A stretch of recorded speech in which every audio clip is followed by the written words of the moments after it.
എൻ്റെ ബിസിനസ് എത്രയോ കൊല്ലമായി ഒരു ലാഭവുമില്ല. ഞാനിതാ മൂന്നാമത്തെ ഹസ്ബൻഡും എന്നെ ഇട്ടിട്ട് പോയി, മൂന്നാമത്തെ ഭാര്യ എന്നെ ഇട്ടിട്ട് പോയി. ഞാൻ തുടർച്ചയായ എക്സാമുകളിൽ 0.25 പരാജയപ്പെട്ടുകൊണ്ടിരിക്കുന്നു. കേട്ടിട്ടുണ്ടാവും ഇങ്ങനെയുള്ള പരാതികൾ അല്ലേ? എന്താ കാരണം നിങ്ങളുടെ ബ്രെയിനിലുള്ള റിപ്പീറ്റേറ്റീവ് പാറ്റേൺ ആണ്. ആ റിപ്പീറ്റേറ്റീവ് പാറ്റേണിന് നമുക്ക് റിച്വൽ എന്ന് വിളിക്കാം, അനുഷ്ഠാനങ്ങൾ എന്ന് വിളിക്കാം. അത് മാറാതെ നിങ്ങളുടെ ജീവിതം മാറില്ല. അത് മാറാൻ ഒട്ടേറെ വഴികളുണ്ട്. ഒന്നാമത്തെ വഴി അത് നിരീക്ഷിക്കുക എന്നുള്ളതാണ്.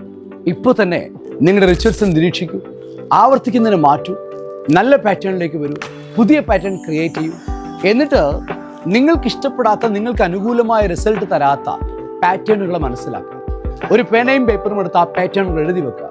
പുതിയ പാറ്റേണുകളെ ക്രിയേറ്റ് ചെയ്യുക, നല്ല പാറ്റേണുകളെ, ഏറ്റവും മികച്ച പാറ്റേണുകളെ ക്രിയേറ്റ് ചെയ്യുക.